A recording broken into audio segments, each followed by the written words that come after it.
سبحان اللہ، قرآن مجید میں جا بجا بڑے ہی انوکھے، بڑے ہی پیارے اور بڑے ہی نرالے قصے ہیں، مگر آج جو قصہ ہے وہ واقعی بڑا نرالا ہے، کیونکہ اس کا ٹاپک ہی بڑا ہی انوکھا ہے، اور وہ ہے ایک تاریخی مناظرہ۔ جی ہاں، قرآن مجید میں ایک عظیم مناظرے کا ذکر ہے، عظیم مناظرے کی داستان ہے۔ وہ کیا ہے، آئیے سنتے ہیں۔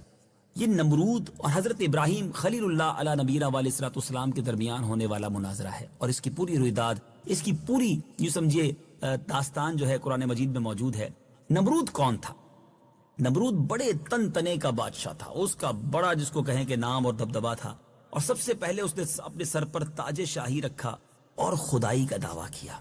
یہ وہ شخص تھا جس کی اصل ہی میں خرابی تھی، اور نمرود جو ہے وہ بہت بڑا بادشاہ بنا۔ مشہور یہ ہے کہ پوری دنیا کی بادشاہی صرف 4 ہی شخصوں کو ملی، جن میں سے 2 مومن تھے اور 2 کافر، حضرت سلیمان علیہ نبینا علیہ الصلوۃ والسلام اور حضرت ذوالقرنین رضی اللہ تعالیٰ عنہ۔ ان کو بادشاہت ملی، یہ دونوں صاحب ایمان تھے، اور نمرود اور بخت نصر یہ دونوں غیر مسلم تھے، اور ان کو بھی پوری دنیا کی، جی ہاں آل اراؤنڈ دا ورلڈ، ساری دنیا کی انہیں بادشاہی ملی۔ نمرود نے اپنی سلطنت بھر میں یہ قانون نافذ کر دیا تھا کہ اس نے خوراک کے تمام ذخیرے کو، تمام چیزوں کو اکٹھا کر لیا، اپنی تحویل میں لے لیا تھا۔ یہ صرف انہی لوگوں کو خوراک کا سامان دیا کرتا تھا جو لوگ اس کی خدائی کو تسلیم کرتے تھے۔ جب حضرت ابراہیم علیہ الصلوۃ والسلام اس کے دربار میں غلہ لینے کے لیے تشریف لے گئے تو اس بدبخت نے کہا کہ پہلے تم مجھ کو اپنا خدا تسلیم کرو، تبھی میں تم کو غلہ دوں گا۔ حضرت ابراہیم علیہ الصلوۃ والسلام نے بھرے دربار میں اعلان کر دیا کہ تو جھوٹا ہے اور میں صرف ایک خدا کا ماننے والا ہوں جو وحدہ لا شریک ہے۔ یہ سن کر نمرود آپے سے باہر ہو گیا، اور اس نے کہا کہ میں آپ کو ایک دانہ بھی نہیں دوں گا، اور آپ کو دربار سے باہر نکال دیا۔ اور آپ کے چند جو متبعین تھے، آپ کے چاہنے والے تھے حضرت ابراہیم کے، جو مومن تھے، اب وہ بھوک کی شدت سے پریشان ہو گئے، دانے دانے کو گویا ترس گئے۔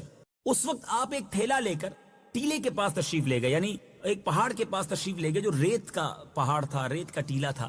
اب آپ نے تھیلے میں وہ ریت بھری اور اللہ تبارک و تعالیٰ سے دعا مانگی، تو وہ ریت آٹا بن گئی، اور آپ نے اپنے متبعین کو، اپنے چاہنے والوں کو اس آٹے کے ذریعے کھانا کھلایا، خود بھی کھایا۔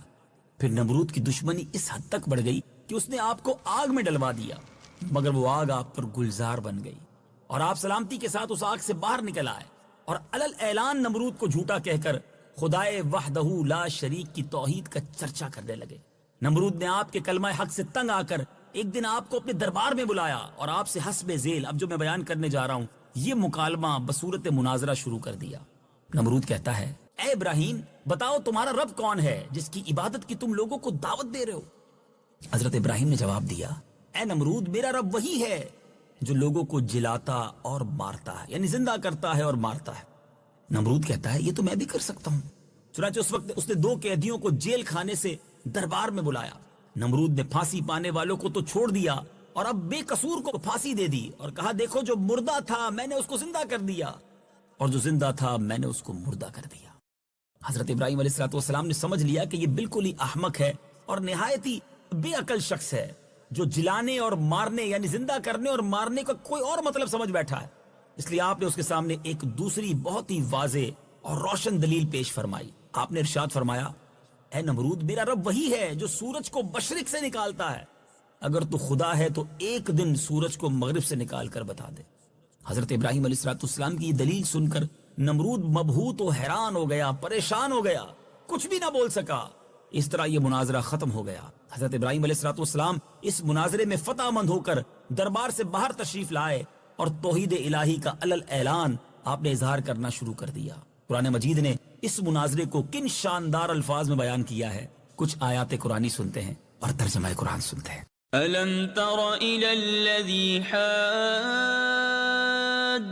إِبْرَاهِيمَ فِي رَبِّهِ أَنْ آتَاهُ اللَّهُ الْمُلْكَ إِذْ قَالَ إِبْرَاهِيمُ رَبِّيَ الَّذِي يُحْيِي وَيُمِيتُ قَالَ أَنَا أُحْيِي وَأُمِيتُ قَالَ إِبْرَاهِيمُ فَإِنَّ اللَّهَ يَأْتِي بِالشَّمْسِ مِنَ الْمَشْرِقِ فَأْتِ بِهَا مِنَ الْمَغْرِبِ فَبُهِتَ الَّذِي كَفَرَ وَاللَّهُ لَا يَهْدِي الْقَوْمَ الظَّالِمِينَ۔ ترجمہ، اے حبیب کیا تم نے اس کو نہ دیکھا تھا جس نے ابراہیم سے اس کے رب کے بارے میں اس بنا پر جھگڑا کیا کہ اللہ نے اسے بادشاہی دی ہے۔ جب ابراہیم نے فرمایا میرا رب وہ ہے جو زندگی دیتا ہے اور موت دیتا ہے، اس نے کہا میں بھی زندگی دیتا ہوں اور موت دیتا ہوں۔ ابراہیم نے فرمایا تو اللہ سورج کو مشرق سے لاتا ہے، پس تو اسے مغرب سے لے آ۔ تو اس کافر کے ہوش اڑ گئے اور اللہ ظالم کو ہدایت نہیں دیتا۔ اے میرے میٹھے اسلامی بھائیوں، اس مبارک واقعے سے کیا سیکھنے کو ملتا ہے؟ حضرت ابراہیم علیہ السلام خداوند تعالیٰ کی توحید کے اعلان پر کس طرح پہاڑ کی طرح قائم رہے، کیا استقلال تھا، کیا جذبہ تھا۔ نمرود کی بے شمار فوجوں سے آپ گھبرائے نہیں، آپ خائف نہ ہوئے، نہ اس کے ظلم و ستم سے مرعوب ہوئے، بلکہ جب اس ظالم نے آپ کو آگ کے شعلوں میں ڈال دیا، اس وقت بھی آپ کے پائے عزم و استقلال میں کوئی جنبش نہ آئی، بال برابر لغزش نہ ہوئی، آپ برابر نعرہ توحید بلند کرتے رہے۔ پھر اس بے رحم نے آپ پر دانا پانی بند کر دیا، اس پر بھی آپ عزم و استقامت کے پہاڑ بنے رہے۔ پھر اس نے آپ کو مناظرے کا چیلنج دیا اور بادشاہی دربار میں طلب کیا تاکہ شاہی روب دکھا کر آپ کو مروب کر دے، لیکن آپ نے وہاں بھی بے خوف ہو کر مناظرے کا چیلنج قبول کیا اور دربار شاہی میں پہنچ کر ایسی مضبوط دلیل پیش فرمائی کہ نمرود کے ہوش اڑ گئے اور وہ ہکا بکا ہو کر لاجواب ہو گیا، خاموش ہو گیا۔ بھرے دربار میں اس کلمہ حق کی تجلی ہو گئی۔ وَقُلْ جَاءَ الْحَقُّ وَزَهَقَ الْبَاطِلُ إِنَّ الْبَاطِلَ كَانَ زَهُوقًا۔ ترجمہ، اور تم فرماؤ کہ حق آیا اور باطل مٹ گیا، بے شک باطل کو مٹنا ہی تھا۔